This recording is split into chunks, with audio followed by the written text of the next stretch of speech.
Alors aujourd'hui, on va accueillir Véronique qui va venir nous parler de chiens. Un domaine qu'on n'a pas encore exploré dans les lives atypiques. Cette relation qui peut se nouer entre notre animal et nous quand on est atypique sensible. Comment ça va marcher, qu'est-ce qu'on peut faire pour que justement ce soit plus agréable pour tout le monde. N'hésitez pas à me dire si tout est ok de votre côté, si tout va bien. Pendant ce temps-là, n'hésitez pas, ceux qui nous rejoignent tranquillement, à nous dire si c'est OK une fois que Véronique aura fait ses petits réglages, si tout va bien de votre côté. Raccrocher sur mon support. Voilà. Nickel. Alors, je vois que tranquillement tout le monde arrive. Ceux qui nous regarderont en replay, n'hésitez pas à venir nous poser vos questions sous la vidéo ou si vous n'avez pas envie de vous exposer, on vous accueille bien entendu dans nos messages privés. Il n'y a pas de souci avec ça, sentez-vous libre de venir papoter en toute intimité avec nous aussi. Et ceux qui nous rejoignent, la même chose, vous pouvez partager. Ce que vous notez sous là dans les petits commentaires, ça ne paraîtra pas dans la vidéo. Donc voilà, vous pouvez faire comme bon vous semble, nous poser vos questions au fur et à mesure. Si vous voyez que des fois on rate des questions, rappelez-nous un petit peu à l'ordre en nous disant « vous n'avez pas répondu à ma question » parce que des fois ça va vite. Donc il ne faut pas hésiter. Voilà. Alors, ce qu'on va aborder pendant ce live, c'est vraiment cette relation qui peut se créer, mais aussi on a eu des petites questions sur des choses qui peuvent des fois poser problème. Donc voilà le sujet général du live. Ce que je propose, c'est que tu te présentes pour ceux qui ne te connaissent pas, qui ont envie de te découvrir et d'en savoir plus, j'en suis certaine. Ok, en tout cas, coucou Nadège et merci de m'avoir invitée pour ce live. Je suis très contente de faire ce live avec toi aujourd'hui. Alors pour ceux qui me connaissent pas rapidement, entrepreneuse depuis 34 ans maintenant dans les métiers du chien. Donc je suis éducatrice canin et comportementaliste. J'ai un DU en éthologie en spécialisation relation homme-animal. J'ai fait 23 ans d'élevage de chiens. J'ai fait une quinzaine d'années sur les rings d'expo avec beaucoup de champions. Voilà pour la partie chien en gros, et puis pour la partie humain maintenant qui se développe petit à petit et notamment pour les peurs et les phobies des chiens. J'accompagne les humains, les propriétaires de chiens ou pas, avec des techniques comme l'hypnose ericksonienne, l'EFT et la PNL. Voilà, donc j'associe un petit peu, j'associe ces deux compétences. Et voilà, rapidement. Ouais, c'est intéressant, c'est qu'on l'a pas dit, mais on n'habite pas si loin l'une de l'autre. On s'est rencontrés via un réseau pro et quand chacune annonçait son lieu d'habitation, on s'est dit « Ah, mais en fait, on pourrait peut-être même faire un live directement toutes les deux sur le même endroit. » C'est clair, c'était voilà. super sympa d'avoir pensé à ça et ouais, on n'habite pas loin l'une de l'autre, c'est chouette. Donc bientôt, au beau jour, on trouvera un moment pour aller se balader toutes les deux, on fera coucou à ce moment-là. Avec plaisir. Moi, je trouve ça super sympa justement que ces réseaux pro nous permettent aussi de connecter avec des gens qui sont mais absolument pas loin, mais qu'on n'aurait pas du tout croisé dans la vie en général. Comme je le disais au début, j'aime bien explorer un petit peu toutes sortes de voix dans les lives et c'est un sujet qu'on n'a absolument pas abordé. Ce côté présence d'un animal. En quoi pour toi ça pourrait être, ça peut être bénéfique pour des gens qui me suivent, moi qui sont atypiques sensibles, c'est-à-dire qui vont avoir des émotions, qui vont avoir tendance à jouer au yo-yo, un mental très présent, qui vont se sentir aussi parfois un peu comme largués sur la mauvaise planète. Finalement, en quoi est-ce que tu penses, toi, qu'un chien peut venir calmer un peu tout ça? Alors, la présence d'un chien, déjà, va amener le propriétaire à vivre dans le moment présent. Parce que le chien, lui, il vit sa vie à l'instant T. Il n'a pas de notion du passé. Alors, attention, je mets un bémol. Bien sûr que toutes les expériences vécues dans son passé, elles sont dans sa mémoire. Et s'il retourne à un endroit précis, par exemple, il va se rappeler d'une expérience. Mais il va pas savoir dater. Il sait pas que c'était le mois dernier. Donc, le chien, il vit pas dans le passé. Et puis, il extrapole pas sur le futur. Donc, le chien, lui, il vit dans le présent. Ce qui est intéressant avec les propriétaires de chiens, du coup, et certains qui seraient, du coup, ton public, de gens atypiques un petit peu, c'est que les personnes vont devoir se connecter justement à l'instant présent avec leur chien. Ça, c'est bien pour faire des choses vraiment en pleine présence. Ouais. Euh, Et c'est hyper intéressant ce que tu dis parce que justement, j'ai échangé ce matin en off et on parlait de cette façon d'être, mais même pour les tout petits. C'est-à-dire qu'ils vont sans arrêt, tu sais, c'est un peu le joueur d'échecs qui a déjà imaginé toutes les possibilités pour finir la partie et qui du coup profite pas du tout oui, de la partie d'échecs et de la sérénité que ça pourrait apporter, du calme, parce qu'il est dans le et s'il fait ça voilà. et du coup toi Donc, bah, vraiment ce que tu nous dis c'est que le chien lui bah, il nous rappelle à l'ordre quelque part et il vient nous dire bah, reviens ici et maintenant parce que c'est là que moi je vis, c'est ma temporalité. exactement.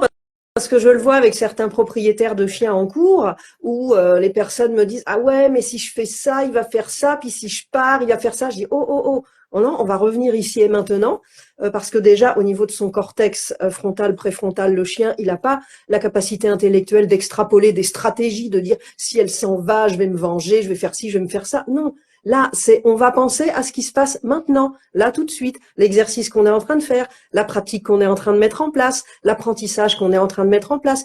Et si effectivement il y a des modifications de comportement, bah, il sera temps à ce moment-là que l'on revoie ça ensemble et qu'on réajuste, que moi je réajuste mon accompagnement et que les propriétaires réajustent leur comportement. Par contre, pour des personnes, pour un public atypique, là je dirais qu'il faudrait faire attention au choix de la race. Parce que si effectivement on souhaite avoir un chien pour se poser, pour se calmer, pour aller tranquillement en forêt, etc. Ne pas prendre des chiens qui ont une énergie XXL, qui vont avoir besoin de beaucoup de dépenses. Attention, dépenses ne veut pas dire agitation, mais veut dire demande beaucoup de temps pour justement dépenser le chien, à lui faire du flair, à lui faire des grandes promenades, etc. Hein, ne pas confondre dépenses et agitation, mais bon, ça c'est un autre débat. Mais voilà, faire attention au choix de la race. Si on prend une race et que l'on achète un chiot chez un éleveur, ou si on adopte un chien aussi, ça peut être un petit peu compliqué parce qu'il faut savoir qu'un chien à l'adoption, il peut mettre plusieurs semaines, voire plusieurs mois pour se révéler. C'est-à-dire que au début, il vient d'un refuge ou d'une association, il arrive dans la famille, il peut être inhibé, il peut être timide, il peut être en souffrance, il peut y avoir tout un tas de choses qui fait que ce chien qu'on vient d'adopter, ben voilà, il est un petit peu dans son coin, il est discret. Pas tous, hein, mais il peut être discret. Et au fur et à mesure des semaines et des mois que ce chien prend confiance, ah bah finalement il se révèle et puis il n'est pas si discret que ça et il n'est pas si calme que ça. Voilà, donc faire attention au choix de la race ou au choix du chien. Et en cela, je peux aussi accompagner les gens avec toute mon expertise et toutes mes compétences. Je peux accompagner les gens et je le fais depuis plusieurs années. Je regrette qu'il n'y ait pas assez de gens qui me demandent conseil avant achat ou adoption, mais je peux vraiment vous aider et j'ai aidé des familles à choisir leur chien ou la race et à pas faire une erreur de casting parce qu'après on regrette et où c'est compliqué. C'est difficile. Moi, je l'ai vu dans mon entourage parce que à un moment donné, quand il y a cette erreur-là, comme tu as dit, de casting, c'est vraiment Mm. ça. C'est qu'on pense faire bien. Et moi, j'ai vu des personnes être obligées de se séparer de l'animal, de lui Oui, trouver une famille. Et c'est un déchirement. Alors, c'est aussi difficile, je pense, pour l'animal que pour oui, les humains. Et c'est voilà, c'est quand même une des choses qui est mieux d'éviter. Mieux vaut demander, prendre le temps de demander conseil ou bien se renseigner. Et ça, je sais aussi que dans ma communauté, il y a beaucoup de personnes qui adorent aller se renseigner sur les choses, aller décortiquer. Voilà, et prendre le temps et pas se dire, bah, c'est pas, je veux dire, c'est pas comme on achète un gâteau à la et oui. boulangerie. C'est pas, je suis devant la vitrine, celui-là il me plaît bien et je prends. Bah, en fait, voilà, derrière il y a des conséquences et le lien il se crée dès le début. Donc, moi je trouve que c'est assez difficile. Après, c'est aussi bien de reconnaître qu'on a fait une erreur et Oui. de la corriger derrière plutôt que de rester dans quelque chose qui n'ira pas de toute façon. Oui, dans une relation dysfonctionnelle, parce que moi je pense à des clients là que j'ai eu en coaching en visio à distance il y a pas longtemps, qui n'ont pas du tout acheté là chez un éleveur, mais la race qui leur convient. Après, je vais pas jeter la pierre à l'éleveur, hein. Aujourd'hui, l'élevage, c'est très compliqué pour les éleveurs, etc. Et ce sera encore une fois un autre débat, mais ils n'ont pas du tout acheté le chiot qui leur convient, la race qui leur convient. Ils savaient pas ce qu'ils achetaient, en fait. Ils ont acheté un chien qui est un chien de chasse, mais ils n'ont pas pensé aux capacités, en fait, du chien de chasse, qui sont des qualités pour certains, mais qui peuvent être des grandes contraintes pour d'autres. Et du coup, ils se retrouvent avec un chien qui ne matche pas du tout avec leur vie professionnelle, avec leur vie de famille, etc. Et donc, c'est compliqué. Et là, c'est rare, mais on a quand même parlé de replacement parce que en plus, ce qui se passe, c'est que même s'ils aiment leur chien, d'un autre côté, leur chien, il les agace parce que, et ça se comprend, hein, je veux Ouais. dire, il y a bien des parents, des fois, qui s'agacent après leurs enfants, hein, je veux dire, personne n'est parfait, on est tous humains, et parfois, ces gens-là s'agacent après leur chien, du coup, la relation, vraiment, elle est pas agréable, ni pour le chien, qui souvent, du coup, est dehors, dans le jardin, enfin, voilà, il y a presque pas de relation, même d'ailleurs. Autant lui trouver une famille qui va l'aimer pour ses capacités et où le chien va pouvoir s'épanouir. Là, le chien, il n'est pas épanoui et les gens sont agacés. Donc vraiment, le choix du chien, de la race, de l'âge, de là où il vient, enfin la provenance, etc. Tout ça, c'est hyper important. Effectivement, c'est pas une mobilette, c'est pas un vélo, c'est pas une voiture. On peut pas changer, en tout cas très difficilement, parce que là, on est avec du vivant. Ouais, c'est ça, c'est un des points, enfin voilà, moi je trouve important de commencer aussi par ça, Ouais, cette mise en garde, parce que autant la relation peut faire du bien, autant, mais comme même quand on rencontre quelqu'un dans la vie, qu'on se met en oui, couple, je sais que ça va parler à mm, beaucoup, des fois la relation nous fait du bien, mais en même temps elle est destructrice, ouais. et c'est difficile de sortir d'une relation qui à la fois fait du bien et à la fois nous détruit. Donc il y a vraiment ce point de vigilance. On avait un petit partage de Lily qui nous dit le chien que j'ai adopté a mis 1 an à se poser dans notre famille et en fait elle l'a adopté via la SPA et le plus gros défaut du chien avait été un petit peu, je pense, camouflé d'après ce qu'elle nous dit. D'accord. Elle a appris 5 mois après son adoption. Voilà, qu'il avait ce fonctionnement. C'est vrai que des fois, ça demande vigilance. Eh oui, un mois, ben, quel courage et bravo à cette personne d'avoir persévéré et d'avoir accompagné son chien, de l'accompagner encore et de le soutenir. C'est chouette, c'est une belle histoire. Hmm. Béatrice nous dit, je vais aller visiter les élevages avant tout, parce que je sais qu'elle a un Oui, projet d'adoption. Elle a choisi la race, un bébé Shih Tzu, pour un oui. appartement avec un extérieur et avec Oh, son fils qui est de autiste Asperger. Euh, voilà, elle a, je sais, longtemps réfléchi et cherché pour que ce soit justement un chien qui puisse aussi correspondre au lieu d'habitation. Parce que oui, ça aussi, c'est une vigilance à avoir. oui, donc c'est bien.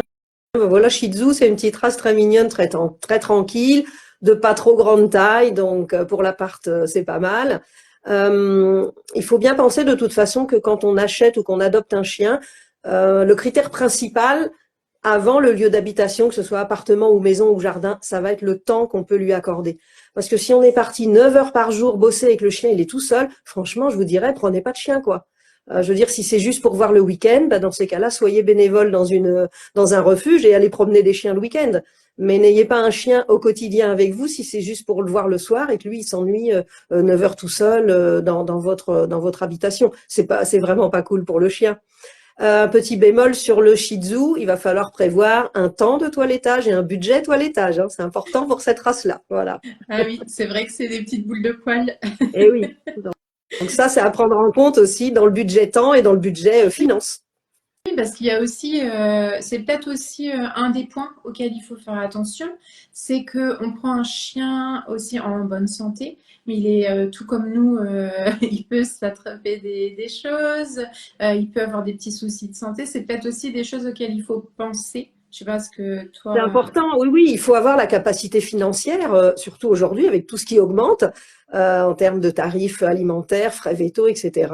Et c'est normal, tout augmente et les professionnels ont le droit d'augmenter leurs prix aussi.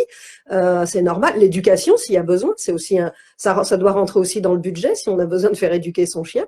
Ouais. Euh, Je sais qu'il y a des donc oui, races qui ont plus besoin de temps, enfin peut-être même plus de l'intervention d'un éducateur canin sur certaines. Alors effectivement, des races plutôt tranquilles. Je veux dire, quelqu'un qui va prendre un bichon, par exemple. Moi, j'en ai très peu en cours. Voilà, c'est un petit chien tranquille, pas haute énergie. Voilà, et c'est pas une race de travail.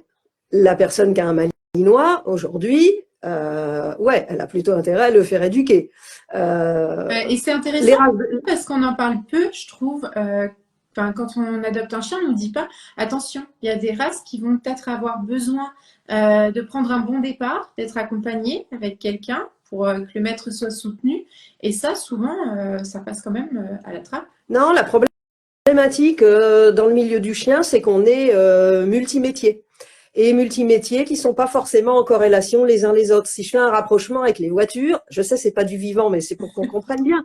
Il y a le garagiste, il y a le concessionnaire, il y a le constructeur de voitures et il y a le moniteur d'auto-école. Voilà, on est dans le métier, dans les métiers liés aux voitures, mais c'est pas forcément des métiers qui se rencontrent. Donc l'éleveur aujourd'hui, l'éleveur c'est un métier, l'élevage c'est un métier, c'est un naisseur, il fait naître des chiens. Il n'est pas forcément éducateur canin, il n'est pas forcément comportementaliste. Donc, c'est bien quand on peut travailler ensemble, comme on peut travailler ensemble avec des toiletteurs ou avec des vétérinaires. Mais aujourd'hui, c'est encore très compliqué. Il n'y a pas encore beaucoup de maillage entre les différentes professions du milieu canin. Donc voilà, il y a des choses qui ne sont pas forcément dites. Et encore une fois, je le dis aujourd'hui, le monde de l'élevage depuis plusieurs années, et surtout depuis une dizaine d'années que la TVA a augmenté pour les éleveurs, le monde de l'élevage. Enfin, aujourd'hui, l'élevage, pour en vivre, hein, l'élevage professionnel, c'est très compliqué. Aussi avec une grosse concurrence d'élevage, on va dire clandestin, chez les particuliers. Donc il y a peut-être aussi des éleveurs qui disent trop rien parce qu'ils ont besoin de vendre leurs chiots. J'en sais rien, hein, Oui, c'est une hypothèse. après, c'est clair qu'on ne peut pas savoir, mais c'est Voilà. important voilà, d'être vigilant et de ne pas avoir peut-être qu'une seule source d'information, mais de multiplier les regards pour avoir un... Voilà, c'est un petit peu des fois quand on va chez le docteur et il nous donne un diagnostic bien précis, puis nous on sent que... il y a un truc qui cloche, ben, on va demander un deuxième avis. Et là, c'est pareil, c'est de se dire, ben, je ne m'enferme pas dans la vie d'une seule et même personne. Et voilà, je vais prendre des informations de moi-même. Je regarde vraiment différentes sources d'informations et je peux aussi aller consulter différentes personnes. Et c'est intéressant ce que tu dis parce que oui, ben, déjà, je pense pas qu'un éleveur il ait le temps forcément d'aller papoter avec les collègues aux alentours qui sont. Voilà, on est un peu tous dans le même cas, c'est qu'on exerce notre métier avec cœur. Mais on n'a pas que ça à faire que d'aller rencontrer tout le temps beaucoup de gens à l'extérieur, c'est assez Non, difficile. bah après, on a un réseau, je veux dire, entre collègues qui se connaissent, qui travaillent ensemble, avec des éleveurs, avec des toiletteurs, etc. Mais effectivement, moi, je connais pas tous les toiletteurs autour de chez C'est moi, je ça. connais pas tous les éleveurs autour de chez moi. Enfin voilà, donc il y en a avec qui j'ai pas des partenariats, mais Puis il y a des personnes que tu connais et que tu recommandes en oui, confiance, et voilà. puis il y Et a d'autres, d'autres que tu connais pas et tu n'as pas forcément le temps ben d'aller connaître parce non, que la vie nous rattrape et ben, de temps c'est en temps on ça, travaille. ça exactement. Lily nous dit que c'est joli pour finir la suite de l'histoire, c'est devenu le logo de sa société, beaucoup de patience et de travail, et elle ne pouvait pas le redonner à la SPA. Voilà. Ok. Ben Elle c'est pense souvent, que son histoire aurait été beaucoup plus difficile oui. si elle l'avait redonné. C'est souvent une propre histoire personnelle compliquée, un chemin de vie compliqué, soit personnellement, soit avec notre chien, qui fait qu'on va aller dans telle direction, soit dans notre vie personnelle, soit dans notre vie professionnelle, qu'on va switcher sur une autre activité professionnelle, par exemple, ou qu'on va prendre telle et telle formation, etc. Mais c'est bien que l'univers nous mette des choses comme ça sur notre chemin pour nous faire encore avancer. Hmm. Béatrice nous dit par rapport à son choix, oui, que finalement, comme ils auront tout le temps, bah, c'est vrai qu'elle est en retraite et son fils est très Ah, présent. super. Et finalement, bah, c'est vrai que c'est une réflexion aussi. C'est que bah, mesurer le temps qu'on aura accordé à ce petit chien, c'est hyper important. Je vais Et revenir puis donc elle sur dit aussi, juste. oui, Pardon, vas-y, oui, dis-moi. vas-y. Non, elle disait aussi qu'elle avait prévu pour le toilettage parce qu'elle a eu un chihuahua, une mamie Super. chihuahua et que c'était le même principe. Il fallait aussi entretenir le poil. Donc Ok, voilà, ça c'est la partie connue. d'accord. Sur le côté financier, j'ai une amie éleveuse qui élève une race depuis plusieurs dizaines d'années. Elle est vraiment passionnée de sa race et elle fait très attention au budget, je veux dire, de ses acheteurs. Parce que, comme c'est en plus des chiens de grande race, s'ils sont malades, ben, les médicaments, comme c'est en fonction du kilo, enfin du poids de l'animal, entre un chihuahua et un Leonberg, ben, évidemment, ça va pas coûter le même prix, etc. Et elle fait très attention à ce que ses acheteurs aient les moyens financiers de pouvoir soutenir, enfin de pouvoir être là et avoir les moyens financiers de soigner leur chien s'il est malade, parce que voilà, elle souhaite que ses chiens partent dans des bonnes familles et pour elle c'est un critère et je trouve que c'est bien parce que voilà, c'est un budget financier à prendre en compte et bon, Oui, c'est enfin comme je trouve que sa démarche est Et, bien. et ça fait partie aussi du bien-être de l'animal, de pouvoir l'accompagner et le soigner. On Bien n'y sûr. pense pas souvent, on pense bah, lui offrir une maison accueillante, le matériel adapté, etc. Mais ça fait aussi partie. Voilà, nous, quand on est malade et qu'on souffre, on aime être pris en charge.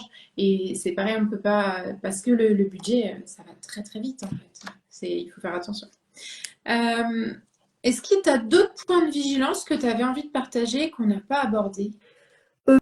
Hum, L'ostéo. C'est bien que le chien aille voir l'ostéopathe animalier, l'ostéopathe canin, 1 à 2 fois par an, comme nous.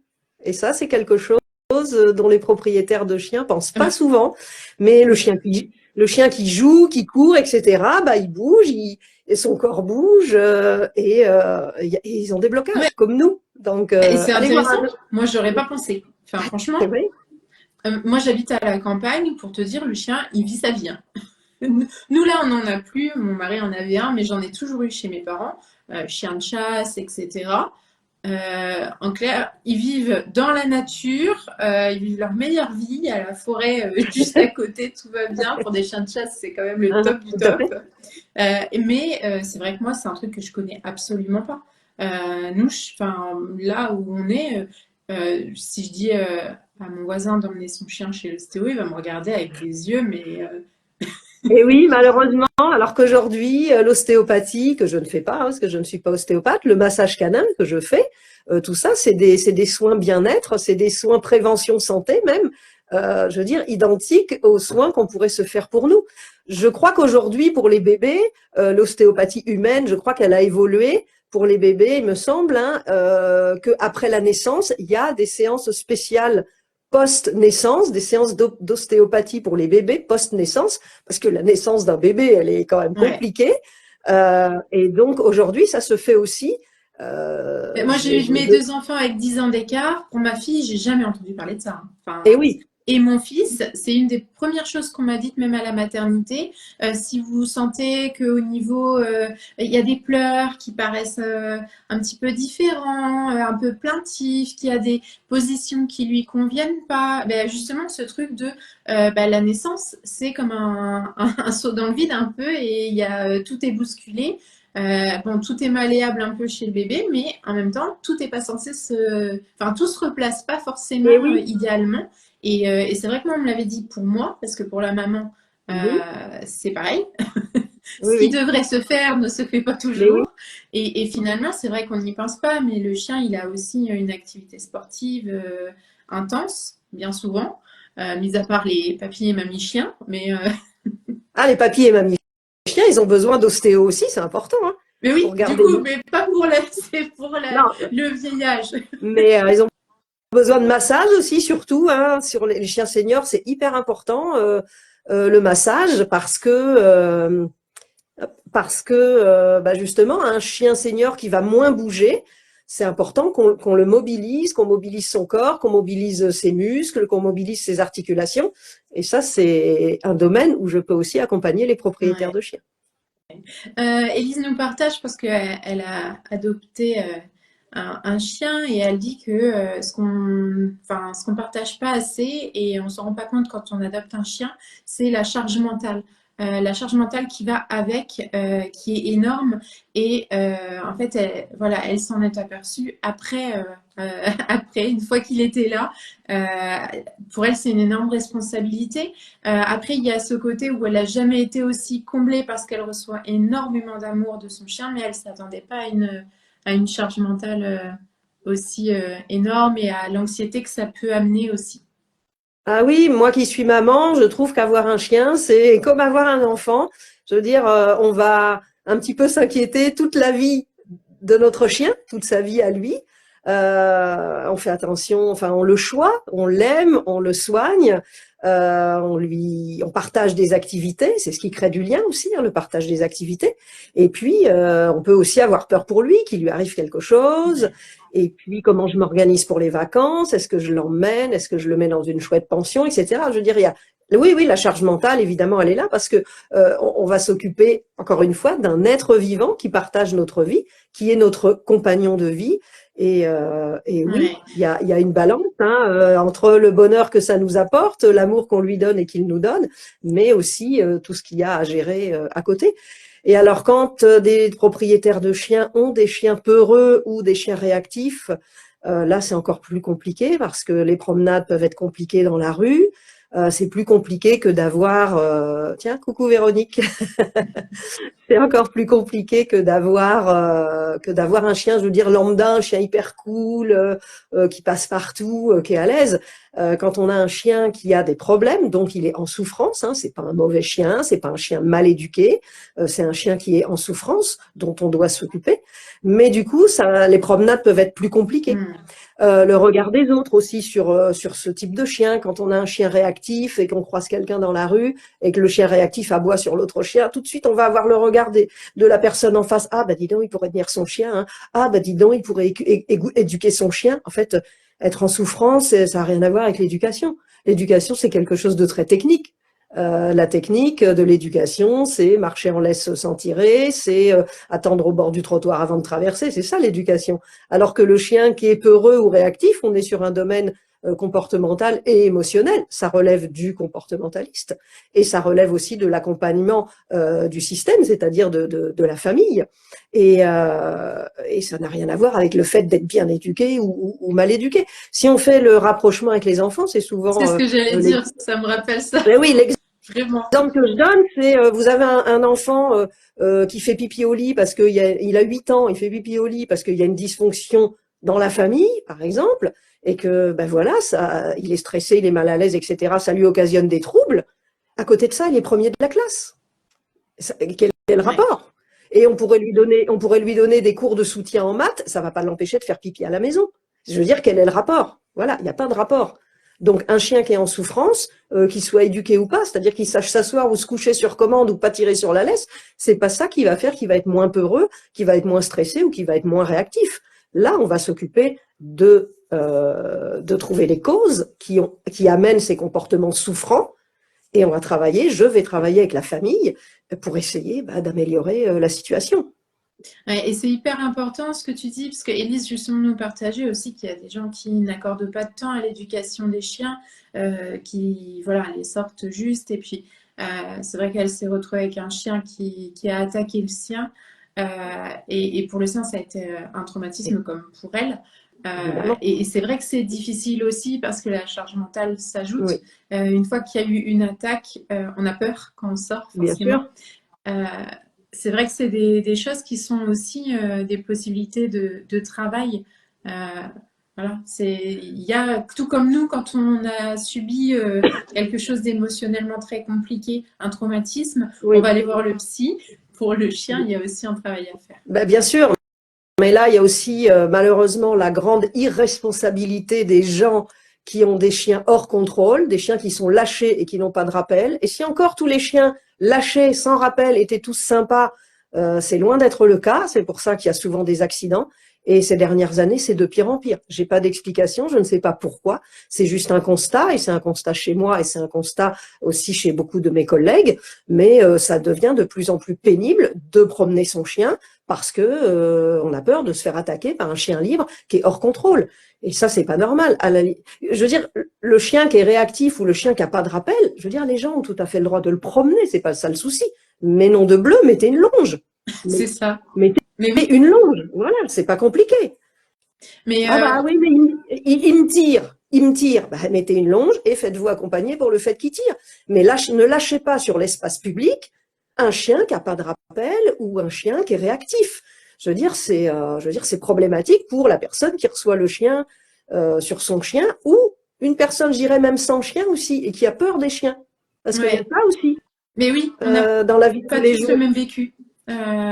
Ouais. C'est ça.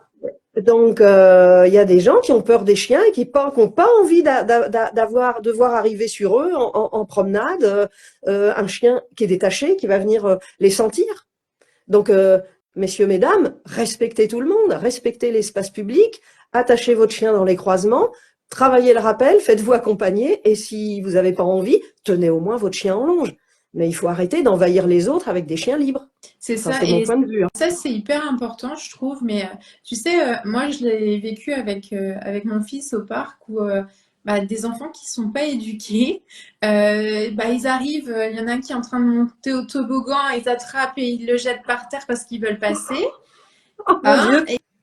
et ben en même temps, on est un peu sur le même truc sous prétexte de il faut laisser la liberté, ben, on donne pas de cadre. Mais être libre, c'est aussi avoir un cadre et savoir où on doit aller. Ça fait partie de la liberté, que ce soit pour le chien ou pour l'humain. C'est une liberté de vivre de façon plus sereine, de savoir où on peut aller et où on ne peut pas aller. Et c'est vrai que moi, je trouve que ça évolue. On a l'impression d'avoir de plus en plus de liberté. Mais tu sais, c'est cette expression où la liberté de l'un s'arrête là où elle empiète sur la liberté de l'autre. Ah oui, Et, et- tout et à fait. finalement, mais dans le respect, bah, il y a ça. Il y a à se dire, est-ce que parce que moi, je me sens bien et libre à ce moment-là, j'empiète pas sur la liberté de l'autre? Est-ce que je lui laisse suffisamment d'espace pour avancer et vivre? Sauf que ça, c'est vraiment quelque chose qui a changé ces dernières années. Aujourd'hui, sous prétexte de liberté, le respect est bafoué. Et il y a un égoïsme et un égocentrisme grave. Je veux dire, j'arrive quelque part, je prends la place. J'arrive avec mon chien, je le lâche sous prétexte qu'il est gentil. Ouais, mais enfin, il peut être gentil, il peut être mal poli, il peut être gentil et bourrin, il peut être gentil et plein de choses. Et puis, il peut être gentil, puis j'ai pas envie aujourd'hui, je suis habillée en blanc, je vais sortir, j'ai pas envie d'avoir un chien dans les jambes. Enfin, il y a tout un tas de raisons qui font que, oui, respectons l'espace de l'autre. Mais là, c'est compliqué depuis quelques années, et pas que dans le milieu du chien. Ouais, et Mais voilà. après, c'est une chose aussi à prendre en considération, c'est Oui, que ça peut amener parfois des relations sociales tendues oui, parce que bah, il y a ces limites qui sont pas respectées par tout le monde. C'est une chose aussi, peut-être, voilà, un point de vigilance à avoir. Lily nous dit, mes chiens sont devenus réactifs à cause de chiens gentils, eh oui, entre guillemets, en voilà. liberté, qui Oui. finalement nous agressent. Et, bah, oui, et moi, c'est ce que je vois beaucoup autour de moi. C'est que finalement, c'est un peu l'histoire. Moi, je le voyais, j'ai été enseignante pendant des années et des années. Et on se retrouve souvent avec des enfants harcelés qui deviennent harceleurs. Eh ben Et voilà. pour le chien, c'est le même principe finalement. Pour Oui, moi, c'est le même. oui, Voilà, oui, c'est que bah, agresser, pour ne plus être l'agressé, il devient l'agresseur parce que c'est son mécanisme de bien défense. sûr. Euh, Soit il et est inhibé et il va rentrer en détresse acquise, détresse apprise, ou soit il va devenir réactif pour qu'on lui foute la paix, mm, mais c'est clair.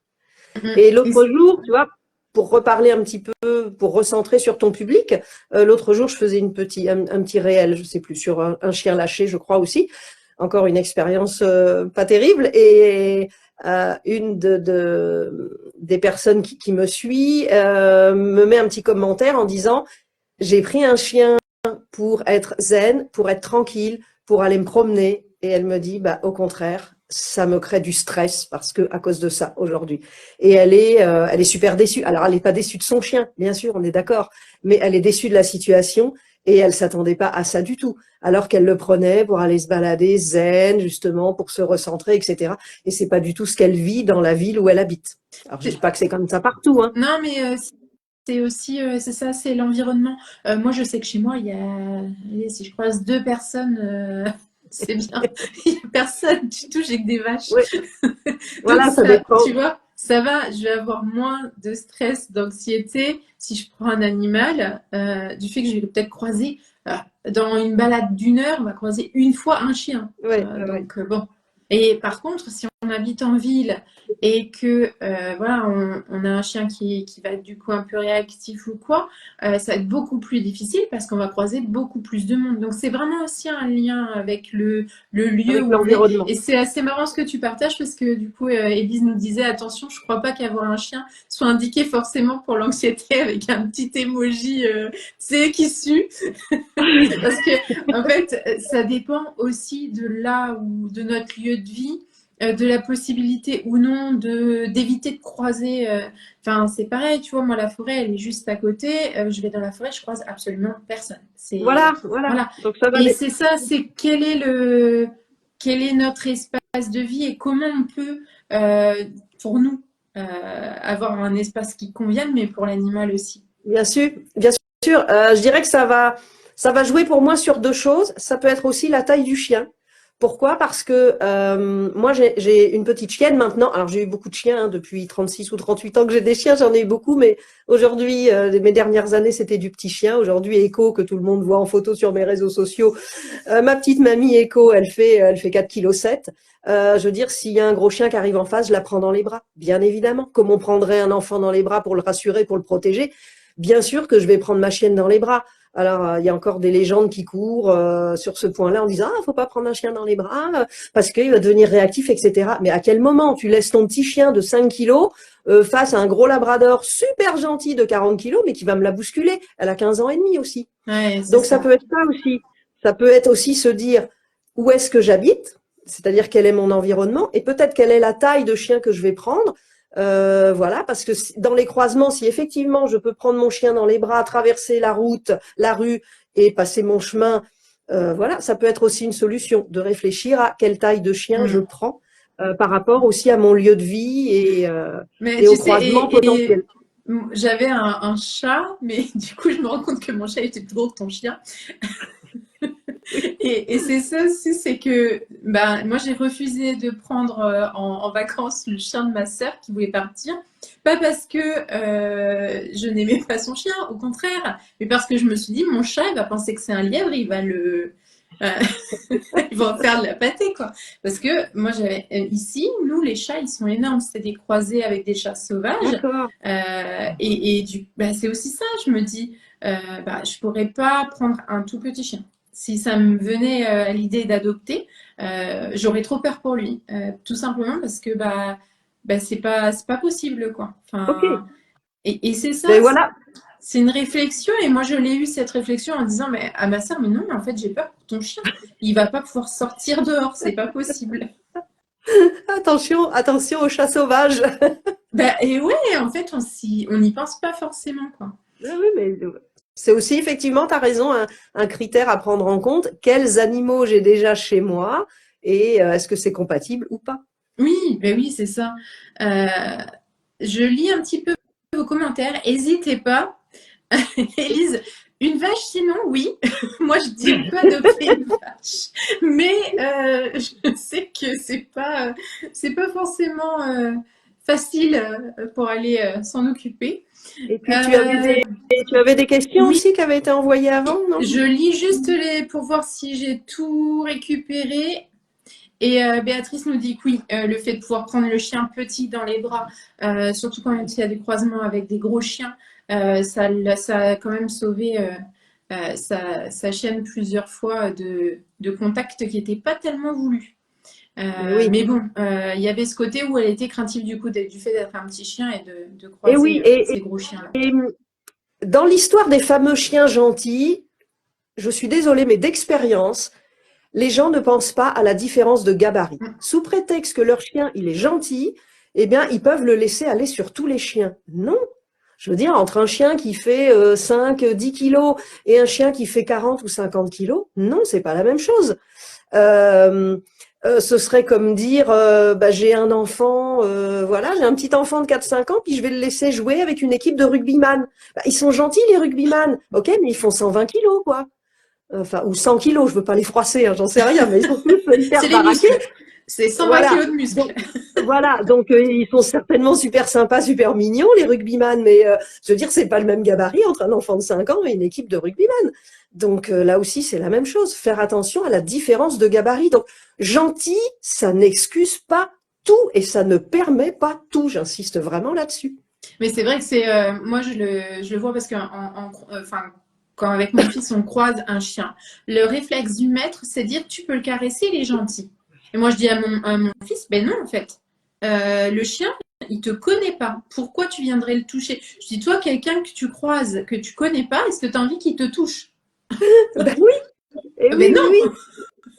Non, j'ai fait une petite vidéo il y a pas longtemps d'ailleurs, qui doit être sur ma chaîne YouTube. J'ai titré Mon chien n'est pas une attraction publique. Ben Je oui. suis désolée, c'est pas parce que j'ai un chien que tous les gens que je croise dans la rue vont le caresser. Si vous voulez caresser du chien, bah, vous en prenez un pour vous, ou alors vous me demandez. Mais je veux dire, le côté consentement, on en parle beaucoup du consentement aujourd'hui, hein, quand même, chez les personnes, chez les enfants, les femmes, etc. Le consentement, je veux dire, on en parle beaucoup depuis quelques années. Ouais. Mais pour le chien, c'est pareil. Je veux dire, c'est pas parce que c'est un chien que tout le monde va mettre la main dessus, tout le monde va tripoter, tout le monde va mettre les mains dans les poils. Il y a des chiens qui sont devenus réactifs humains comme ça, parce que c'était une grosse race, un gros nounours plein de poils, alors il est très plaisant, donc dans la rue, oh il est beau, il est beau, les gens se précipitent dessus sans même demander autorisation au propriétaire. Et il y a des chiens, à force d'être tripotés par des gens qu'ils ne connaissent pas, donc des gens qui sont des stricts inconnus, avec lesquels ils n'ont pas de relation, se sont mis à devenir réactifs sur les humains. Et quelque part, ça s'explique, comme tu disais, est-ce que nous, on va se faire caresser par tous les gens qu'on croise dans la rue? Enfin, ça n'a pas de sens. Non, et Béatrice fait le parallèle entre chien et bébé, c'est la même chose, c'est pas des jouets, parce que moi je sais que quand tu as un nouveau-né, oh mais qu'est-ce qu'il est mignon, et les gens, mais Ils veulent non, tu viens pas le toucher. tout. Et même chose quand tu es enceinte, des gens qui se permettent de toucher ton ventre, ou moi j'avais Non. des petites puces à la sortie de l'école qui avaient les cheveux frisés, coupe un peu afro et tout ça, ah mais qu'elle a de jolis cheveux, bah non en fait. Et tu te dis, bah, c'est vrai pour tout. Le consentement, Et oui, c'est parce aussi dire, non, que, j'ai pas envie qu'on me bidouille les cheveux, j'ai pas envie bah qu'on me oui, prenne dans les bras. Non, on, stop. on a, je veux dire, on a notre bulle intime et, je veux dire, au niveau des distances sociales qui existent, hein, les distances sociales, eh ben, la bulle intime, la distance sociale intime, elle est pour les proches, elle n'est pas pour l'espace public. Je suis désolée, elle n'est pas pour les gens qu'on connaît pas. Donc, le Mais même respect pour les chiens. c'est aussi une éducation qu'on peut déjà inculquer à nos enfants. Moi, je le vois, je trouve ça hyper important de dire à mon fils, bah, en fait, réfléchis et mets-toi à la place du chien. Tu connais pas quelqu'un, t'as pas envie qu'il t'aborde comme ça et qu'il fasse comme si tu lui appartenais.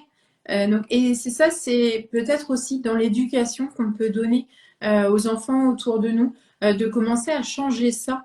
Je pense que ça ferait pas de mal parce que oui, on a Oui, pris longtemps les chiens pour des jouets. Moi, j'ai vu quand j'étais petite des personnes autour de moi qui laissaient les enfants mettre les doigts dans les yeux du chien et après, bah, le chien il mord, donc c'est le oui, chien qui est puni.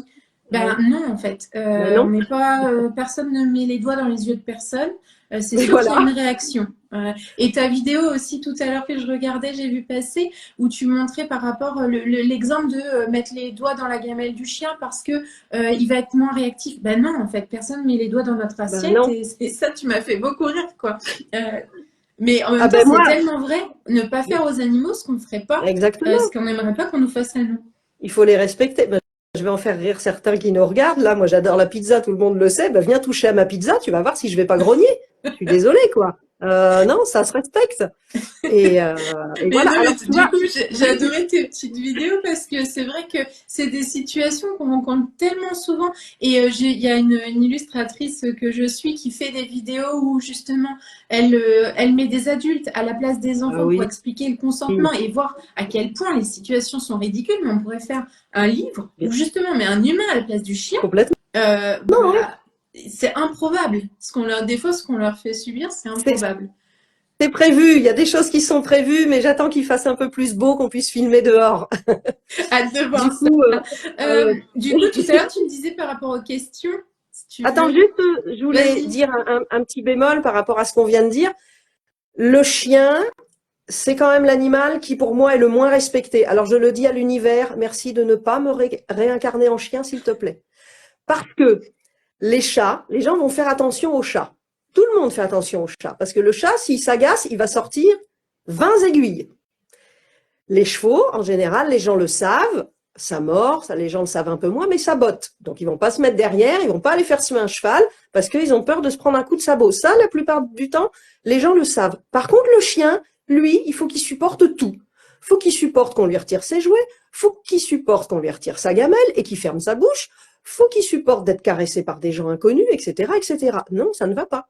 Ça ne va pas. Voilà, je voulais faire Ouais, mais cette petite non, mais aparté. c'est ça, mais c'est vraiment un regard différent. Mais on a eu aussi, enfin, je pense que dans la société, il y a eu cette habitude où le chien, c'est le, tu sais, les chiens obéissance. C'est deux mots qui sont Mm, vraiment l'un avec l'autre. Tu as cette impression que le chien doit obéir à tout. On donne un ordre, il obéit. mm. Et peu importe que l'ordre soit complètement débile ou inapproprié, il y a ce truc de bah non, il obéit. Mais non, en fait, déjà, on donne un ordre qui soit respectueux. Euh, Et puis aussi, il faudrait que le chien Béatrice me dise. dit, Oui, Béatrice nous dit, et les ânes, c'est la même chose. Mais c'est ça, c'est un coup de cravache et avance, ouais, et voilà. ouais, ouais. Et c'est C'est triste tellement encore. ça. On avait une petite question sur les activités à pratiquer pour créer du lien avec son chien. Voilà, parce que finalement, on pense à adopter, mais après, on ne sait pas trop ce qu'on peut faire ensemble pour améliorer la relation. Ok, je vais distinguer deux choses. Soit la personne prend un chien pour faire des activités sportives de concours. La personne décide d'être compétitrice ou compétiteur en expo, par exemple, pour des expos de beauté. C'est pas très sportif, mais ça demande quand même beaucoup de compétences de la part du chien parce que quand on va dans un hall d'expo et que le chien est mélangé à 600 ou 1000 chiens, il faut qu'il ait un mental solide, qu'il est dans un hall d'expo avec des haut-parleurs, de la musique, des annonces et des juges inconnus qui le tripotent. Il faut quand même que le chien d'expo, il ait un mental solide. Donc voilà, des gens qui voudraient faire des concours d'agility, par exemple. Voilà, on va distinguer donc le public de gens qui veulent adopter ou acheter un chien pour faire de la compétition. Et donc là, ils ont effectivement leur activité qui est déjà prédéfinie dans leur tête, et puis ils vont aller s'entraîner et se former là où il faut. Et puis à côté de ça, on a le public qui achète ou adopte un chien comme compagnon de vie. Alors les activités, pour moi, le grand mot de toute façon, c'est calme. Calme et zénitude. Voilà. Donc c'est balade, c'est activité de flair, hein, de pistage, tout ce qui est activité de recherche, de cache-cache, voilà, ça c'est extraordinaire. On n'oublie pas quand même que, on garde bien en mémoire que le chien, son premier canal de communication, c'est l'olfaction, et que son sens premier utilisé, c'est l'olfaction. Nous, ça va être nos yeux principalement, notre premier sens utilisé, mais le chien, c'est l'olfaction. Le chien, il vit le monde et il comprend le monde à travers son nez. Donc, toutes les activités qui vont être liées au jeu de flair, de cache-cache, c'est super. C'est vraiment ce qu'on peut apporter de mieux à son chien. Encore une fois, en cela, je peux aussi vous aider et vous accompagner en distanciel ou en présentiel. On va faire des activités, alors ce qu'on appelle les tricks. Les tricks, c'est un petit peu les tours de cirque. Ça peut être donner la patte, tourner sur soi-même, etc. Et ça, c'est super fun, c'est super ludique. Et en plus, les gens n'ont pas d'attente, c'est-à-dire que du coup, ça se fait de manière très légère. Quand ils veulent enseigner un tour à leur chien, ils sont pas pressés, ma foi, parce que voilà, apprendre au chien à twister sur lui-même ou à passer entre les jambes, des choses comme ça, c'est super fun, super ludique avec nous et avec les enfants aussi. Mais il n'y a pas d'attente dans le temps. Alors que sur des exercices que je vais appeler un petit peu plus sérieux, où les gens sont pressés que le chien revienne au rappel, ou qu'il sache se coucher sur commande, ou qu'il tire pas sur la laisse, il faudrait qu'au bout de 3 séances ou que de 3 entraînements, ça y est, ce soit acquis. Allô, quoi. Nous, on a mis combien de temps pour lire et à écrire? Combien de temps on a mis à marcher? Des mois, des années. Donc, soyez un petit peu patient pour vos chiens. Mais du coup, ces tricks, c'est super sympa parce qu'on partage du temps avec son chien et où on n'a pas d'attente. Voilà, c'est léger, c'est comme certainement faire un jeu avec nos enfants. Si on fait un puzzle, on partage un puzzle avec nos enfants, je veux dire, on n'a pas d'attente. Si dans 30 minutes, on fait 30 minutes de puzzle, le puzzle, il n'est pas fini, c'est pas grave, on le reprend un autre jour. Donc, je pense que ça a la même légèreté. Qu'est-ce que tu en Ouais, il y a penses? un côté plus ludique peut-être Oui, et moins en lien avec la sécurité.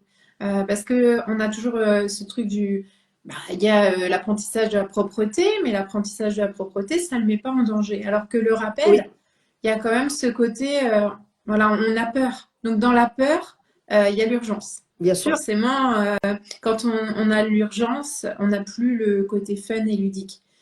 Et c'est peut-être un pas aussi, je trouve, vers l'apprentissage justement de toutes ces choses en lien avec la sécurité, de lier l'apprentissage au jeu, comme tu disais, au moment agréable. Oui, Finalement, après, ce qu'ils vont apprendre tout à fait. euh, Parce que là, après. oui, parce que là, ça va amener deux bénéfices. Le premier bénéfice, c'est que le chien apprend à apprendre et le maître n'est pas agacé. On fait ça de manière légère. Et que le maître apprend aussi à enseigner à son chien, parce qu'il y a différentes manières d'enseigner. Bien sûr qu'il y a des techniques de base dans mes accompagnements, et c'est normal. Dans mon métier, il y a des techniques de base. Mais après, c'est aussi savoir s'adapter au binôme, savoir s'adapter au chien, savoir s'adapter au maître, savoir s'adapter à la famille, au rythme de vie, à l'environnement et à tout un tas de choses. Mais démarrer un apprentissage avec des tricks, je veux dire, à un chiot de 2 mois, lui apprendre à donner la patte, c'est mignonnet. Et c'est pas débile. Je suis désolée, il y a des gens qui disent que c'est débile. Non, c'est pas débile. Encore une fois, les gens n'ont pas d'attente sérieuse et n'ont pas d'attente de timing, donc c'est fait de manière légère, mais le maître apprend à interagir avec son chien et il apprend à lui enseigner de manière super fun, et le chien apprend à apprendre. Oui. Je veux dire, ça c'est quelque chose que apprendre à apprendre, ça me parle. Je veux dire, c'est pour ça que je peux en parler pour le chien, parce que ça fait partie de mon vécu. C'est que moi, à l'école, pour moi, c'était hyper facile. J'avais d'énormes facilités à l'école. Donc, je faisais quasiment pas mes devoirs, ça passait tout seul. J'enchaînais les classes comme ça, les unes derrière les autres. Mais quand je suis arrivée à un certain niveau, je sais plus, première ou terminale, quelque chose comme ça, où il a fallu un petit peu plus travailler, eh bien, bêtement, je ne savais pas travailler. Je n'avais pas appris à Mm. apprendre. Et ça a été un handicap. D'ailleurs, j'ai quitté l'école tôt et j'ai repris des études plus tard. Moi, j'ai eu ça Mais à la fac, où c'est pareil. ouais, En fait, le début de ma scolarité, c'était simple, parce que j'avais toujours une espèce de train d'avance. Je suis très, très curieuse. Donc, dès qu'on me parle d'un truc, je ne connais pas, je vais explorer. Donc, j'avais cette facilité à l'explorer. Mais je ne savais pas apprendre. Et quand je suis arrivée en fac de psycho, tu n'as pas d'autre moyen que vraiment de te pencher sur les notions, d'apprendre ça. Et c'est vrai, ça s'apprend. Et ça m'a fait du bien aussi de le savoir parce que c'est quelque chose que j'ai transmis à mes élèves, parce qu'il n'y a pas qu'une façon d'apprendre, oui, chacun va apprendre à sa façon, mais voilà, il y a des grandes directions à tester, et voilà, ça permet d'éviter, comme le dit Béatrice, d'être perdu, parce que finalement, on a cette sensation-là, quand on n'arrive pas à faire quelque chose, qu'on est nul. Et ça peut aussi intervenir dans les interactions avec le chien, c'est-à-dire que vite de se dire, bah, moi je suis nulle, je ne sais pas lui apprendre à être propre, je ne sais pas lui apprendre à donner la patte ou à faire ci ou à faire ça, et on se juge, et c'est la relation qui se dégrade derrière. oui. Tout à l'heure, je crois que c'est Lily qui nous disait que c'était pas inutile d'apprendre à donner la patte parce que elle se servait de ça pour lui essuyer les pattes. Ah bah oui.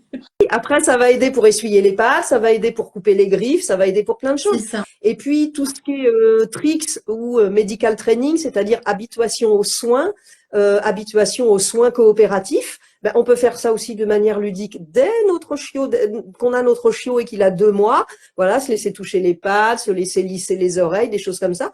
On n'oublie pas que tout ça, ça va nous aider pour les soins vétérinaires, pour les soins ostéo, pour les soins chez le toiletteur. Donc ça, c'est hyper important.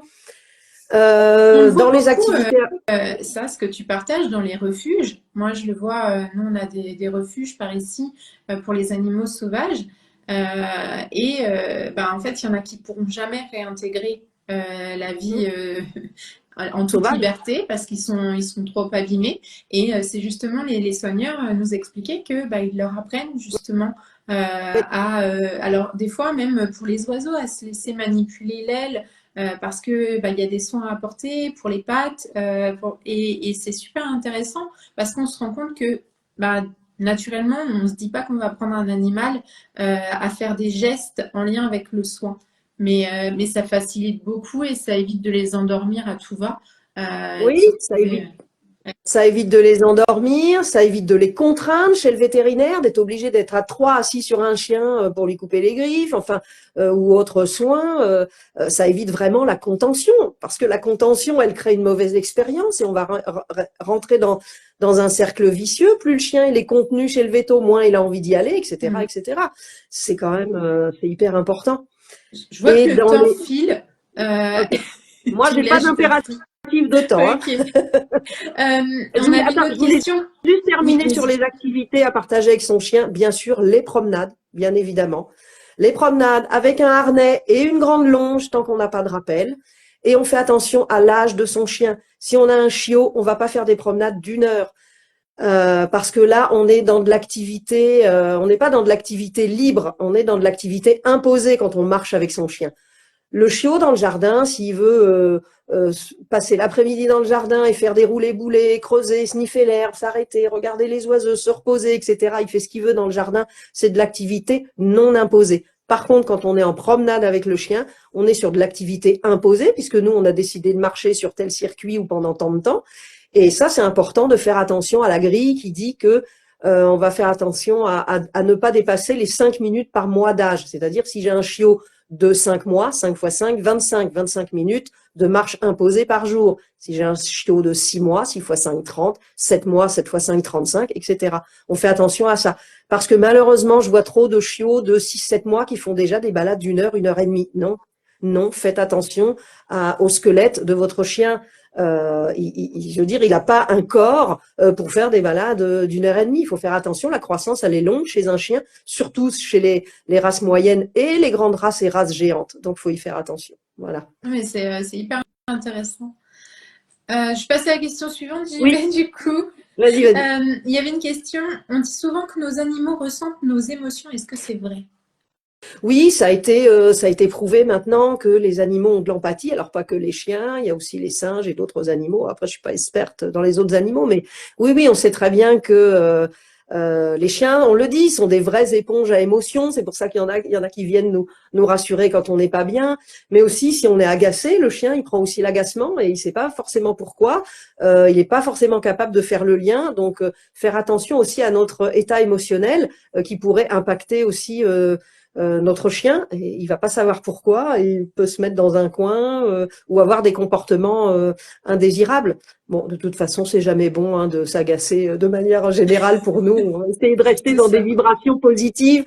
Donc voilà. Mais oui, oui, les animaux, les chiens sont capables d'empathie et nous aident. D'ailleurs, c'est pour ça qu'il y a des chiens qui sont alors utilisés. Voilà, je trouve pas d'autres mots tout de suite, mais qui vont aider en médiation animale. Il y a Mm. ça aujourd'hui, la médiation animale, donc pas qu'avec le chien, mais avec d'autres animaux, parce qu'ils sont en capacité justement d'avoir cette empathie et de ressentir les émotions, et puis ils permettent de faire un pont aussi et d'être médiateurs. Les Ouais, animaux mais peuvent être je sais pas si tu médiateurs. en as entendu parler, mais je sais que enfin, dans tout ce qui est domaine de l'anxiété, etc., outre-Atlantique, il y a beaucoup de rats thérapeutiques.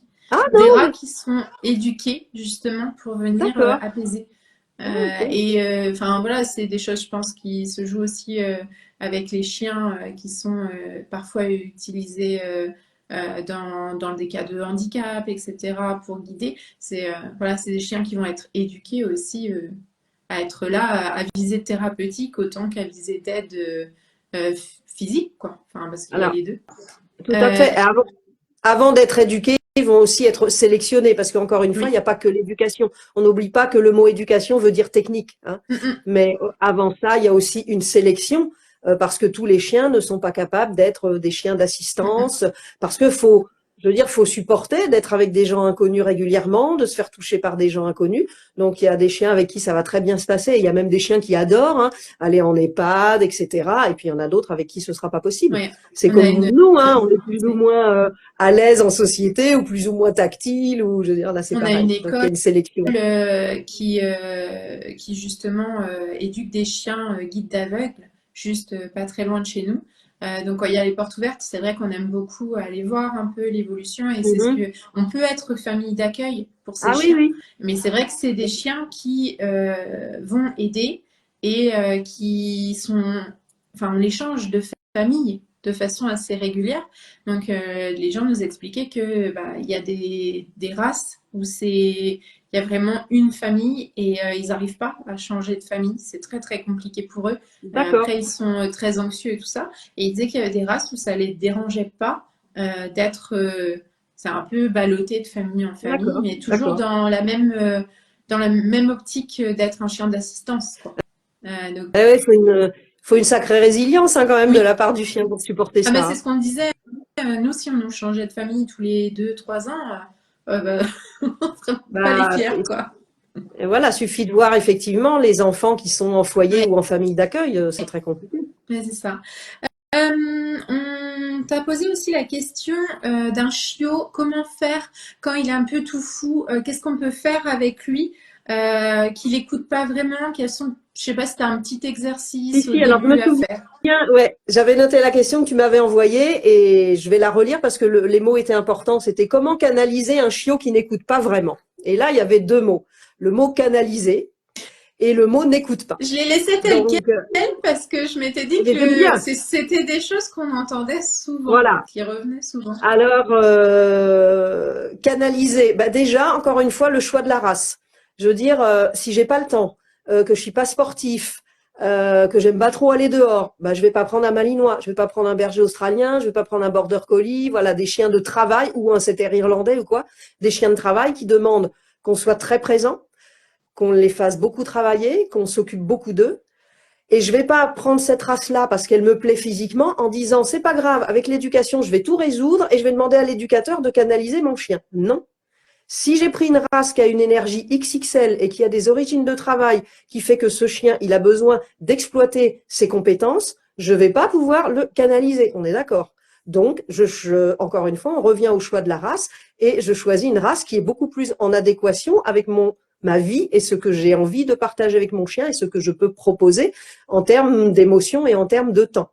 Donc ça c'est important. Alors je dis pas non plus qu'il faut laisser tout faire au chien, bien sûr qu'on peut aussi canaliser, mais attention, voilà, l'éducation ça fait pas de miracle et on peut pas aller contre la génétique, ce pourquoi le chien est fait et aussi sa personnalité. On peut pas tout obtenir de l'éducation. Donc ça c'est important. Élise, Donc Élise me canaliser, fait, Élise me fait pourquoi rire ce qu'elle dit, sinon la Ritaline, elle parle en connaissance de la cause. C'est ritaline, une petite blague. je connais pas, c'est quoi? C'est un médicament Ah, pour pour calmer apaiser. les enfants, oui, on donnait ça à une époque, je crois. Ben, c'est pas cool. Je veux dire, alors, oui, on va un petit peu canaliser entre guillemets en mettant du cadre. Je préfère du coup qu'on parle de cadre et plutôt que de canaliser. Euh, Être en éducation positive et bienveillante, c'est pas être dans le bisounours. On laisse pas tout faire. C'est pas des chiens rois. On met du cadre, on met des limites. Simplement, c'est pas fait avec violence. À contrario de l'éducation coercitive. Voilà, on va pas claquer le chien, on va pas lui gueuler des noms toute la Non, journée. le journal Voilà, roulé, on non, oublie. la Qu'est-ce que j'ai canette, pu voir ça? voilà, la canette à cailloux là pour faire peur, le journal roulé, le pchit pchit avec de l'eau, tout ça, c'est coercitif, hein, c'est pas bienveillant du tout. Mais mettre du cadre, ça veut simplement dire je mets des limites. J'aime pas avoir un chien sur mon canapé. Voilà, c'est mon choix de vie. Donc je m'organise pour faire que le chiot qui reste au sol, ce soit super fun de rester au sol. Donc on joue au sol, on met des petites gourmandises au sol, etc., etc. Il y a des petites techniques à faire pour éviter que le chien monte sur mon canapé et ça se fait assez facilement. Encore une fois, dans l'anticipation. Et le deuxième mot, c'était donc comment canaliser un chiot pour qu'il m'écoute vraiment. Ben, déjà, pour qu'il écoute, j'entends derrière le mot obéissance.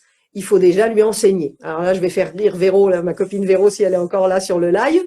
On ne peut pas demander quelque chose à un chien qui n'a pas été enseigné. Donc le chien, il peut pas écouter par magie. En plus, le chien, il parle pas le français, hein, faut pas l'oublier, comme le chat, comme le rat, comme l'âne, les animaux ne parlent pas le français. Donc si on veut leur enseigner des consignes, nos mots doivent être associés à des actions dans les apprentissages. Je vais pas aller plus loin là-dessus. Mais c'est comme moi, si vous me demandez de faire une béchamel, et là je vois déjà ma copine Véro qui rigole, je ne sais pas faire une béchamel. Ah non? Je ne sais pas. Donc, vous pouvez toujours me le répéter, 10 fois, 50 fois, en gueulant, en m'engueulant, en haussant le ton, peu importe. Vous pouvez toujours me demander de faire une béchamel, je ne sais pas la faire. Enseignez-moi. Enseignez-moi à faire une béchamel, et après, je pourrais la faire. Donc, c'est ça. Si je veux avoir un chien qui écoute, eh bien, il faut lui enseigner ce que l'on veut obtenir de lui. Et soit on y arrive tout seul, et c'est très bien, soit on se fait accompagner par une éducatrice ou une comportementaliste. Oui, est-ce que tu sais, la relation entre le maître et le chien, c'est très relation de couple. Et c'est quelque chose aussi, moi, que je rencontre chez les gens qui m'arrivent. Oui, mais mon conjoint, il comprend pas que j'ai besoin de... Est-ce qu'il le sait? Est-ce qu'il l'a Ce que tu lui entendu? dis. À un moment Et donné, oui, la pensée magique, c'est valable pour tout le monde. voilà. Pour les enfants, oui, mais ils ne rangent pas leurs affaires. Oui, mais est-ce qu'ils le savent? Est-ce qu'ils savent pourquoi ils devraient ranger? Bah non. Bah donc, quel est l'intérêt de faire une chose si on ne sait pas pourquoi, si on ne sait pas comment? C'est ça. Bah, il n'y a pas, Avec quoi. Il y a beaucoup, beaucoup de partages qui viennent appuyer ce que tu disais. Grâce à mon chien, je sors plus que quand j'étais seule. Elle a changé ma vie. oui, bien Il y a sûr. plein de petits mots comme ça. Pareil, pour moi, je suis hypersensible et souffre d'anxiété. Elle a changé ma vie. Au début, je sortais pour elle. Aujourd'hui, je prends plaisir à le faire chaque jour. Enfin, il y a plein de petits témoignages comme ça qui sont très touchants. C'est ça, c'est qu'il y a, comme dans toute relation, des choses qui vont nous paraître être des contraintes sur lesquelles il va falloir travailler, avancer ensemble. Mais pour avoir un bonus énorme derrière, c'est que les chiens, de toute façon, mais comme les chats ou d'autres animaux, ils donnent énormément d'amour et ils permettent de ne pas se sentir seul, de ne pas avoir cette peur de sortir seul. Parce que Oui, moi, je le vois hein, chez certaines personnes, c'est, mais en fait, sortir seul, je vais être regardée, être jugée. Et puis sortir son chien, socialement, c'est acceptable. tout à fait. Alors que aller manger au resto tout seul, on va avoir cette impression qu'on n'a pas le droit. Et effectivement, le chien, c'est un médiateur et ça crée du lien social. Et je vois, moi, dans mes activités, j'ai un groupe d'habitués et certaines avec qui on est devenus amis. Et c'est super chouette parce que on partage plein de choses lors de nos ateliers collectifs. Bah, bien sûr, hein, on fait travailler les chiens, on les entraîne, mais en même temps, on papote, on se partage plein de trucs. Et puis maintenant, on commence même à se faire des sorties en dehors. On va au resto, on va au bord de la mer. Et du coup, c'est super sympa parce que c'est le chien qui nous a réunis. C'est le chien qui a été médiateur dans ces rencontres qui sont aujourd'hui des très belles rencontres. Et sinon, ces personnes-là seraient peut-être, ou moi d'ailleurs, on serait peut-être simplement tout seul chez nous. Et Et oui, donc voilà. c'est une autre façon de connecter Oui, socialement. oui, Euh, tout à fait. on en arrive à la dernière question. Comment on peut apaiser le stress chez le chien? C'est la dernière question qui nous était posée. Tout à l'heure, on parlait justement de ce chien qui va absorber un peu les émotions. Qu'est-ce qu'on peut faire pour lui Je, quand il est stressé? je vais reprendre les deux mêmes mots que j'ai déjà dit tout à l'heure, calme et zen. Calme et zénitude. Si on veut déstresser le chien, on va déjà, nous, être calme et on va lui proposer des activités calmes. Ça peut passer par des promenades dans des endroits calmes, ça peut passer par le massage, ça peut passer par des exercices, des petits tricks, encore une fois, à faire ensemble. Mais tout doit être autour du calme. Après, il y a stress et stress. Sur des stress importants, là, il faut se faire aider par un comportementaliste, encore une fois, pour essayer de déterminer la cause du stress, parce que c'est pas toujours le cas, surtout sur des chiens adoptés. C'est différent de sur un chiot où on a un peu plus d'historique. Et donc de connaître les raisons du stress, parce que des fois c'est un trauma, le chien peut être stressé parce qu'il a été traumatisé de quelque chose. Donc connaître les stress, ça va me permettre dans ma pratique de plus facilement aider ce chien et les personnes. Mais voilà, sinon c'est tout Ouais. ce qui va être autour du calme et de la zénitude, du lien, de la relation, du lien de confiance, d'être respectueux avec son chien, d'être bienveillant avec son chien. La méditation aussi, hein. J'organise aussi des soirées duo C'est relax ce en que j'allais vidéo. dire. Je trouvais ça super intéressant parce que moi, j'ai jamais vu ça nulle part ailleurs, mais ces séances que tu proposes, même à distance, C'est à distance. de Oui, oui, relaxation avec son chien, c'est je trouve ça. ça C'est des séances de relaxation guidée qu'on fait en visio par Zoom. où il y a une relaxation guidée, on fait de la respiration synchronique, il y a des visualisations, il y a du massage, aussi bien sur nous en automassage que sur le chien. Enfin voilà, c'est 1 heure où vous vous laissez guider par moi et la petite musique, et c'est 1 heure de relaxation avec son chien. Et ça vient aussi vraiment aider Ouais, pour certains je chiens. trouve ça top parce que c'est un truc qu'on voit pas, Non, enfin très peu. En général, c'est l'activité pour l'humain et l'activité pour le chien. Mais là, c'est à la croisée des deux. Et moi, je trouvais ça génial aussi, mais même pour créer du lien avec son animal, puis avoir une espèce de boîte à outils aussi, de choses à refaire et à complètement, explorer. Parce que ça se fait pas non complètement. plus en un claquement de doigts, mais Ah non, non, non. je Et je lisais vois ton bien. site et ton témoignage, tu disais que justement, au fur et à mesure, le chien, bah, il s'installait tout seul au moment où il entendait que le début de séance arrivait, quoi. C'est ça, la personne qui commence à installer sa tablette et qui met la couverture spéciale du haut relax, le chien il vient, hop, il s'installe, il sait que ça va être sa séance. Donc au début c'est pas facile, et les gens qui persévèrent aujourd'hui, elles passent des séances géniales, et leurs chiens aussi. Et j'ai Sylvie, une de mes habituées, qui me dit j'ai hâte à notre rendez-vous mensuel parce que c'est un temps pour moi avec mon chien où je me laisse guider. Et parce qu'il est très souvent aussi oublié dans la communication qu'on a avec le chien, et le lien qu'on a avec le chien, c'est la communication Mm. tactile. C'est-à-dire que les caresses, c'est un petit peu fait comme ça, machinalement. Or, là, dans ces séances-là, moi, je vous apprends à toucher votre chien en pleine présence et d'une manière spécifique. Donc, on est vraiment sur des touchés particuliers que les gens ne font pas quand ils caressent leur chien. Donc, c'est vraiment, et là aussi, du coup, on crée une autre relation avec le chien parce qu'on est sur une relation tactile authentique et faite en pleine présence. Et ça, c'est génial. Ouais, mais moi, tu vois, j'ai pas de chien, mais j'avais envie d'en avoir un juste pour tester quand j'ai découvert. Merci. Ça me fait tellement rire parce que mais vraiment, je me suis plongée dans la page, je lisais, et je me dis, oh, mais c'est génial. Je Et regrette de ne pas avoir plus de demandes pour cette prestation parce qu'elle est vraiment géniale. mais c'est ça, ça mérite, enfin voilà, d'être testé, d'être connu. Elise nous disait les émotions tournent, mon chien absorbe mes émotions, j'absorbe les siennes, parfois on s'en sort pas. Je sais même plus à qui sont les émotions, à lui ou à moi. Et c'est vrai que des fois, c'est quand on est hypersensible, on a ce côté aussi où tout se, tu sais, ça fait cette Mm, espèce mm. de brouhaha, tu sais plus à qui tu dois rendre quoi. Et ce Eh qui bien, t'appartient vraiment. Et ça, c'est vrai que les séances que tu proposes là, ça peut être aussi une bonne façon de, voilà, de poser tout ça. bien Tu sais, sûr. c'est un peu, t'as secoué la boule à neige, ok, après, on laisse retomber. Parce il faut prendre le temps pour que ça retombe et c'est pas facile. Et je trouve que tout seul, on a du mal aussi à prendre le temps Oui, vraiment. parce que tout seul, c'est pas facile. C'est comme moi, si je me fais une séance de FT, je vais me faire ma séance de FT, mais je lâche pas. Alors que Mm. si je prends une séance d'hypnose chez quelqu'un, je vais complètement me lâcher parce que je me laisse guider par le thérapeute. Et là, Ouais. c'est pareil, dans mes soirées duo relax, les personnes, elles se laissent guider. Donc, c'est vraiment un moment pour elles et pour leur chien. Elles ont juste à écouter ce que je leur demande de faire, et voilà, et prendre cette heure pour elles et leur chien, et c'est top. Ouais.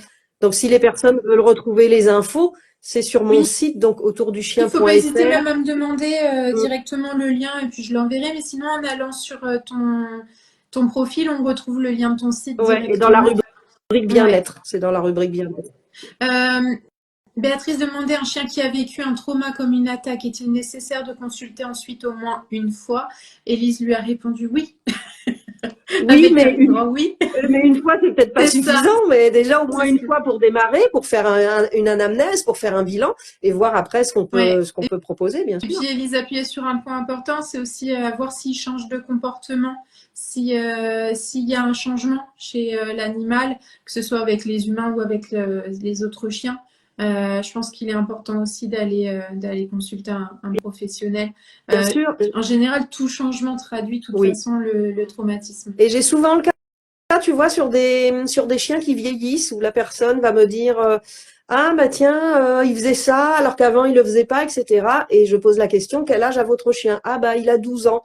Ah, ben, je dis, ben là, on est peut-être on est sur un problème de vieux chien, certainement. Allez d'abord consulter un vétérinaire pour voir où est-ce qu'il en est au niveau santé, est-ce qu'il n'y a pas des douleurs, des choses comme ça, ou est-ce que le vétérinaire ne va pas déterminer que le chien est en train de rentrer dans une sénilité de vieux chien et ce qui serait normal. Parce qu'on m'a contacté il y a pas longtemps, oui, mon chien se met à, je sais plus, à pincer ou je sais pas quoi, je voudrais l'éduquer. Je dis non, ça n'a rien à voir. Encore une fois, on va pas éduquer pour un problème de comportement déjà. Et j'ai dit, mais vu l'âge de votre chien, allez d'abord consulter avec un vétérinaire. Et après, revenez vers moi. Bon, j'ai pas eu de nouvelles, donc je ne sais pas ce qui s'est passé. Mais là, moi, je vais pas intervenir en première instance avant que la personne est allée voir, soit allée voir un vétérinaire. Ouais, mais oui, ça me paraît tout à fait logique ce que tu dis. Et puis c'est pareil, moi je le vois avec les changements de comportement chez un enfant, hein. On faisait le parallèle tout à l'heure, mais enfin, Bien il y a sûr. toujours, quand il y a changement de comportement, faut aller vérifier s'il n'y a pas un souci physique, psychologique, ou Oui, voilà, c'est pas qu'une question d'éducation. Tu le rappelais tout à l'heure avec l'exemple du pipi au lit, mais c'est tout ouais, à fait ça. ouais. Euh, Béatrice nous dit, j'ai trop hâte d'expérimenter tout ça. Cool. Euh, on a des jolis petits messages. Je suis super émue car je me retrouve dans beaucoup de choses et ça fait du bien. Ah, super. Joli. Donc, voilà. Je pense qu'on arrive à la fin. J'ai vu Elise qui nous disait j'ai plus de batterie. Elle le regardera peut-être en replay pour la fin. Oui. Si tu devais partager peut-être un tips, une lecture, un conseil pour terminer tranquillement, qu'est-ce que ce serait? Si je devais partager un conseil, quand vous adoptez un chien ou quand vous avez ou quand vous achetez un chiot, commencez pas par lui faire assis, couché, pas bouger. Commencez par créer du lien. Voilà, on va pas rentrer dans la technique tout de suite, c'est pas intéressant. Et c'est pas la priorité. La priorité, c'est de câliner son chien, d'aller balader son chien, de faire des petits tricks avec, de l'observer, de lui parler, de le toucher, de le regarder, de le découvrir et d'être cool avec pour qu'il prenne confiance en nous. Encore une fois, quand je dis cool, ça ne veut pas dire l'enfant roi ou le chien roi, hein. On peut mettre du cadre. Mais voilà, commencez d'abord par créer du lien avant de mettre en place des techniques éducatives. Je veux dire, le chien qui sache s'asseoir ou pas, franchement, c'est même plus quelque chose que j'enseigne depuis des années. D'abord, le chien, il sait s'asseoir tout seul. Et il y a bien d'autres choses plus importantes à apprendre au chien que le fameux assis à la gamelle. Je suis désolée, c'est très, enfin, ça fait partie de l'éducation des années 80. Donc non, créez du lien, soyez présent, mettez de la présence dans votre relation, mettez de la bienveillance et de la présence dans votre relation. J'aime beaucoup, Béatrice nous dit, il faut se rencontrer avant tout. Voilà, Et exactement. ça résume bien ce que tu dis. Je trouve que c'est une bonne façon de terminer ce live. Il y a eu plein de petits messages, je ne sais pas si tu as vu. J'en ai Un bonheur de vous lu un petit peu. écouter. Top comme live. J'ai pris beaucoup de plaisir à vous écouter. Très, très Super, intéressant. merci. J'ai Merci adoré, un beaucoup. régal. Donc, c'est un bonheur de, voilà, de partager ce moment avec toi, puis avec tous ceux qui nous ont Super. rejoints, qui ont fait un petit coucou, un petit passage, qui sont restés toute la durée du live. Merci beaucoup. N'hésitez pas à noter si vous avez des questions qui vous reviennent après. Vous vous dites, ah, j'ai oublié, j'ai pas demandé ça. Notez-les en dessous de la vidéo. N'hésitez pas aussi, même si vous avez été là en live, à venir mettre un petit commentaire sous la vidéo parce que plus il y a de petits commentaires et de petits likes et plus elle voyage. Donc Oui. voilà, et puis vous pouvez partager la vidéo autour de vous si vous en avez envie. Un livre génial à lire, Le comportement de mon chien de Charlotte Duranton. Et ben, Évidemment, évidemment. je lis parce que voilà. Je plus sois, je plus sois. Bon, parfait alors. Merci beaucoup pour ta présence, c'était Merci. vraiment un bonheur. Je te dis à très très vite. Si jamais ceux qui nous écoutent en replay, vous avez besoin de plus d'informations, normalement il y a tout dans la description que je vais mettre d'ici 5 minutes. Mais sinon, vous venez nous poser vos questions et Oui. on y répond tranquillement. Super. Voilà. Merci Nadège de m'avoir invité. C'était un super moment avec tout le monde et merci à tous ceux qui nous ont regardés et aux super questions. Merci. Merci, bonne Au fin de revoir. journée. Au revoir.